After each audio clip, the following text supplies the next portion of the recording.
Our final speaker for the morning session is Glynn Beck from our Water Resources section. We're going to be talking about groundwater resources for citizens in Western Kentucky. Thanks, Drew. I promised Drew I wouldn't linger on any of the 100 slides that I have, so we'll try to get done by noon. What we're going to talk about, just look at, is an overview of current groundwater research.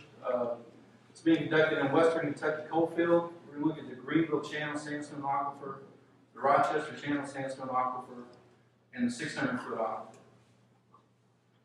We're going to move to the Jackson Purchase after that and talk about groundwater quality data. We're going to talk about a project that's getting underway, looking at the hydrostratigraphy of the upper Claiborne aquifer and the middle Claiborne confining unit.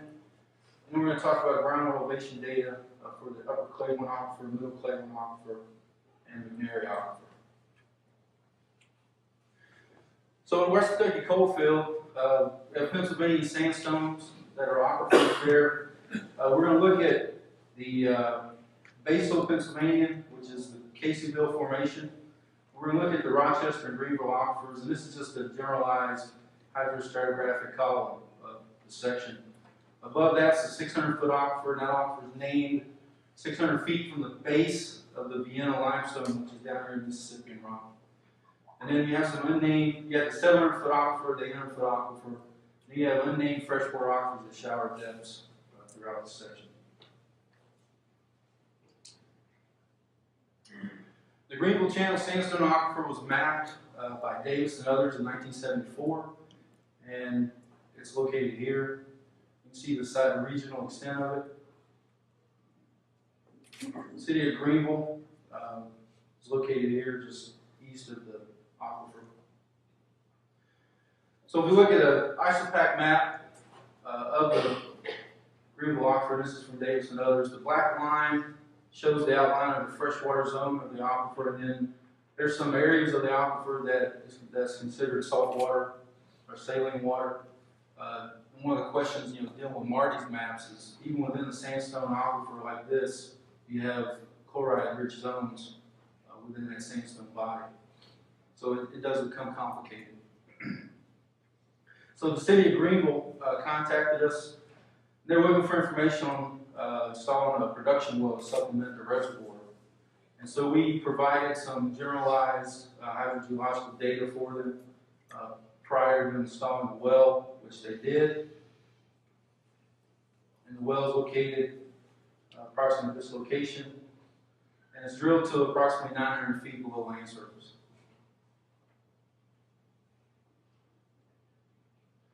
So post-well installation, KGS was able to assist Greenville by collecting a gamma log of the well. You can see here the gamma log shows the Greenville aquifer, and it's producing, based on data we could collected, it's producing about 100 gallons a minute. You can see also it's compartmentalized again. A question that was raised earlier. You got a sandstone at the top, you got a shell zone, and sandstone again. So again, it does become complicated when you're trying to determine production zones and what's saline and what's fresh, especially at this depth. I mean, it's 900 feet below land surface. So we assisted with pump setup. We assisted with an aquifer test. We collected data for 12 or so hours. And we collected groundwater quality data prior to the test and during the test. So here's the drawdown curve and some aquifer test results that was done by June Fung. There's the groundwater quality data collected during the test. You can see that it's pretty much fresh water throughout the test, so there's not elevated chloride, there's not elevated iron. Electrical conductivity is bouncing along pretty consistent, and the pH is consistent. So, pretty good supply of water in there currently. After the test was done and the results came back from the lab, we wrote an informal report summarizing aquifer tests and sample results, and was submitted to the city of Greenville. The well is currently being used to supplement Lake Luzerne during drought conditions or times when they're needing to withdraw more water. The citizens benefited from this project, approximately 4,300 plus, and that's based on the number of people they supply water to. So active research, What we'd like to do is collect additional data from additional wells within the Greenville aquifer and collect hydrological data to better characterize the aquifer. This is a confined aquifer, so the question is, what's the sustainability of long-term use? If you punch more holes in the aquifer, how's that going to affect water levels or water production? So these are all unknowns currently. The next sandstone channel aquifer is the Rochester Channel Sandstone Aquifer. You can see the outline of it. It's about 3 times the size of the Greenville aquifer in aerial extent. We were contacted by Perdue Farms, which has a complex just outside of Cromwell, Kentucky. It's located right here, and it's a poultry processing plant. And they were looking for water to supplement their plant, their processing plant. And what they're currently doing is they're currently drawing water from the Green River. And during the summertime, they have to cool the water to meet the plant requirements. And in the wintertime, they have to heat the water, and then they have to create ice or make ice, which means they have to cool the water even more. So it's becoming more and more expensive for them to operate. So we're looking for a groundwater source which has a consistent temperature somewhere between 50 and 55 degrees. So in an effort to reduce their overhead. So we helped them with some general hydrogeological data. And currently they decided to put the well installation program on hold. Number one, because of the cost. Number two, the lack of data. There were just too many unknowns about the water quality, about the amount of water that we draw from the aquifer. We have very little information on this aquifer, so they decided to put the project on hold, but hopefully we can collect additional data in the future. What is the benefit of the poultry industry to Kentucky? What's the benefit of groundwater to poultry industry producers? I'm not involved in the poultry industry at all. I just think it's interesting that, some of the facts. But number one agricultural commodity in Kentucky. That's number 7 nationally. It's a $1.2 billion industry in Kentucky in 2014. And there's over 3,000 poultry houses in 42 counties, and most of those are just regular farmers that are producing poultry. Groundwater is either the primary or secondary source of water for a large percentage of these poultry farms.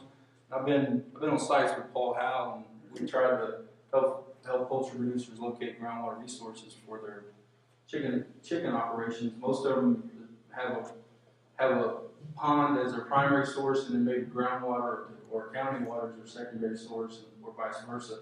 For this particular situation we were at, the guy had a pond, and he was pumping it dry, and he had county water as a backup, and he was spending, was it a couple $1,000s a month for water? I forgot to say.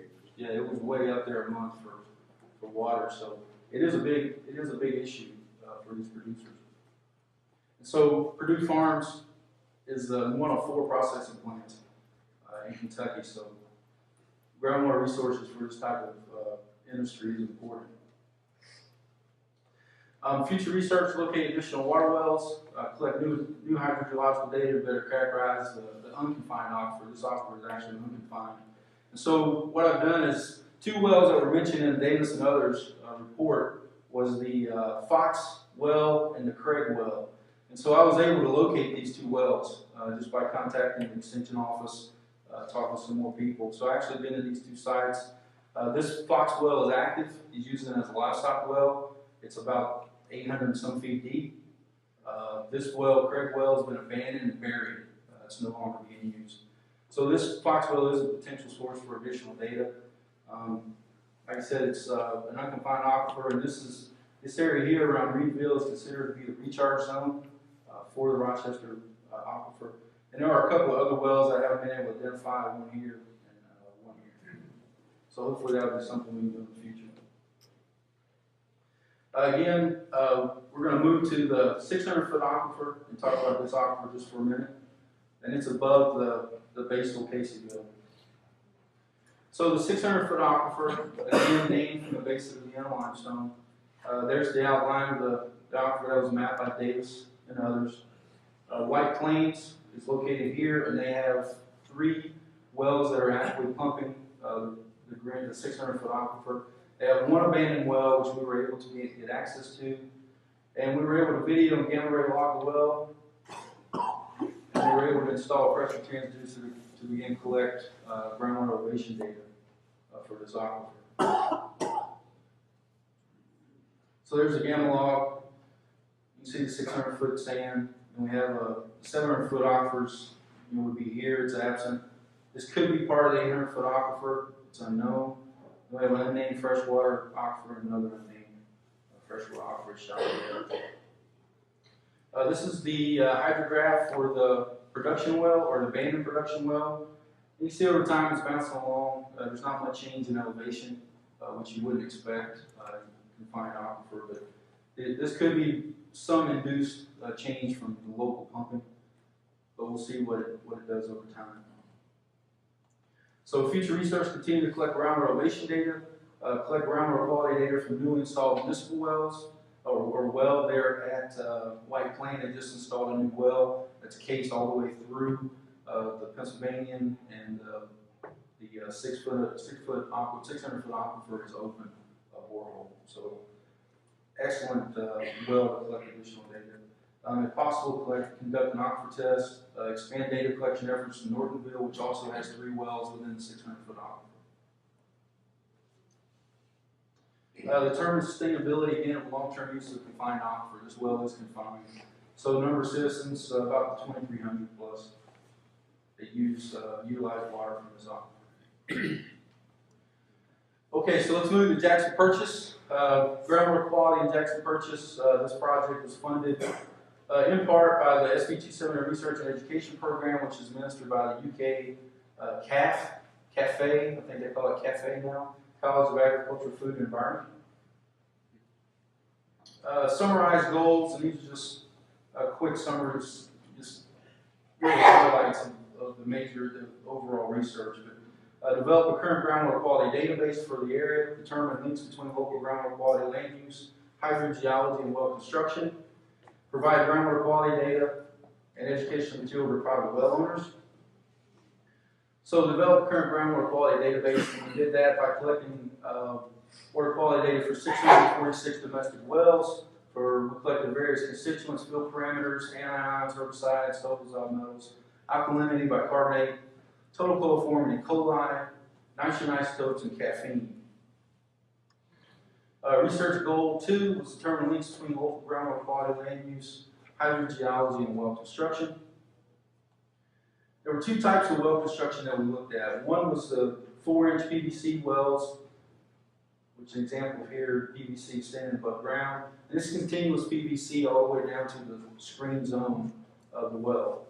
The other type was the bored well, which utilizes cement tiles for casing.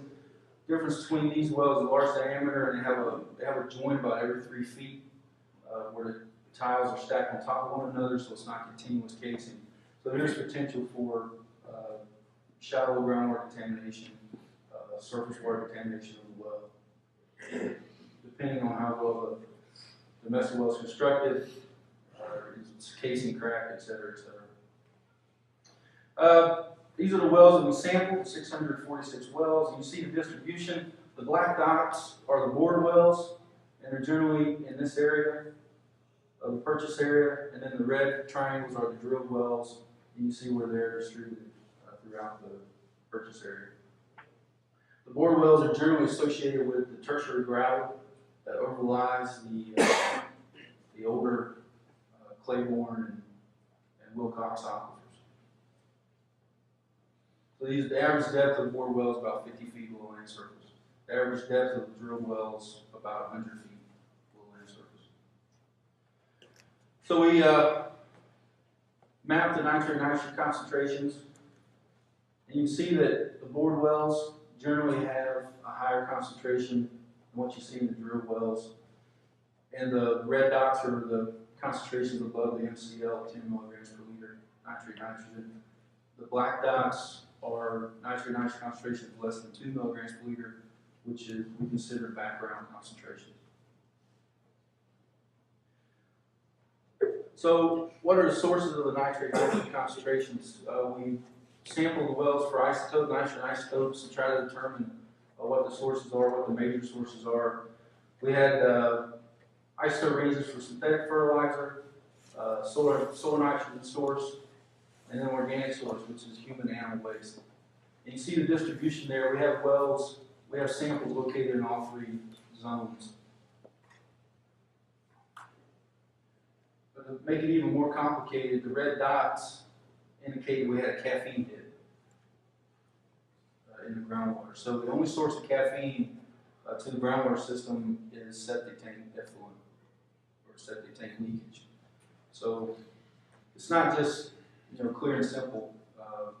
It's not just one source of nitrogen to the system. So third goal is to provide groundwater quality data education to the private well owners.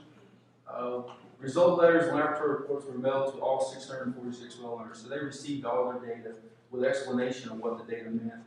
Groundwater quality and well maintenance education sheets were mailed to all owners. And Kentucky DOW well inspection forms were completed to all owners.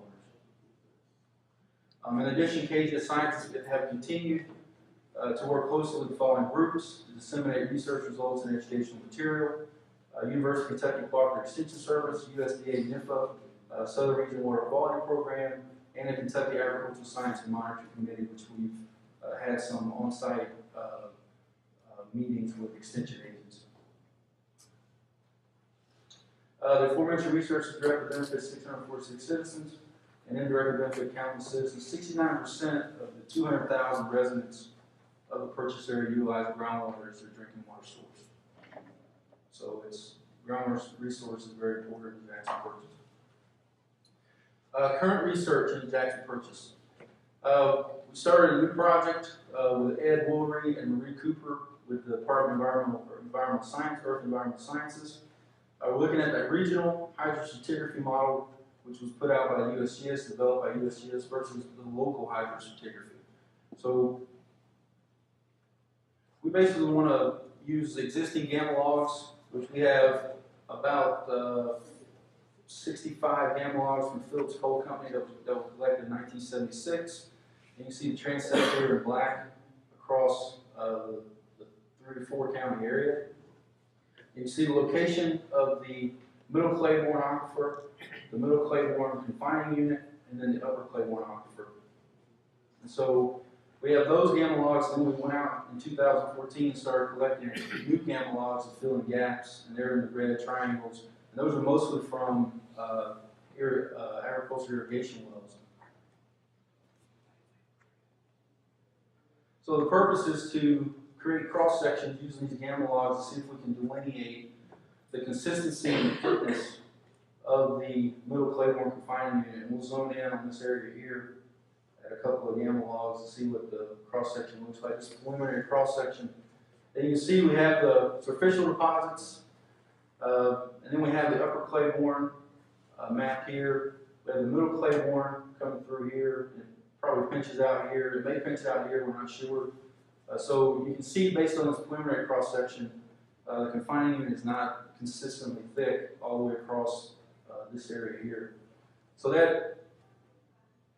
So current research, our goal is to collect additional gamma logs, create 4 regional cross sections using Petra software, evaluate the use of seismic and ER to map confining units or unit, and use core and drill cutting samples to better delineate the local geology. So how continuous is the middle Claiborne confining unit? That's one question we want to answer. What is the hydraulic connection between the upper and middle Claiborne aquifers? It's another question we want to answer. And the reason that those are important is that currently we only have one long-term monitoring station in Kentucky, and that's a USGS well in Viola, just north of Mayfield. You can see the data was collected from 1951 all the way to present. What we want to do is instrument 4 new stations in the Jackson Purchase with transducers, and we're planning to install 2 wells in this area, 1 well in the northern McGary, southern McGary. But in this area, in order to determine the depth of the well, the monitoring well, we need to know what the confining unit consistency is. Is it continuous? Is it missing? What's the connection between the middle Claiborne and upper Claiborne? If it's strongly connected, then that affects the the groundwater elevation data, it affects water quality data, so there's a lot of questions there. This is a statewide initiative. It's not just localized to the purchase. The long-term monitoring is. In addition, we want to do some synoptic groundwater level measurements for the McGary Aquifer and other major aquifers. And what I've done here is I've gone through the groundwater repository data and basically took out all the wells that were not clearly identified as being installed in the McGary Aquifer. And I have 174 wells identified. I'm currently doing the Callaway County wells so we can go out and collect data at the same time to create a groundwater elevation map for that aquifer. So, research underway, complete ongoing review of wells in Callaway County, identify and gain access to wells in Marshall and Callaway counties, collect synoptic groundwater measurements, map groundwater elevation in the McGary Aquifer in 2 counties, Callaway and Marshall, and continue same work for the Claiborne aquifers in the southwestern part of the purchase. Just wanted to point out that all the data we've collected for these projects, gamma logs, water quality data, everything's in the groundwater data repository. So scanned images, the gamma logs are there, and that's managed by Mark Davidson, who does a great job with that. I also want to recognize our Kentucky Geological Survey Laboratory Service personnel, Jason Backus and Andrew Mitchell, and that may be Connor, I may be wrong, forgive me. But they do a great job. I mean, they're a vital part of what we do as a section, and I just wanted to recognize them. So, thanks for coming, and enjoy lunch.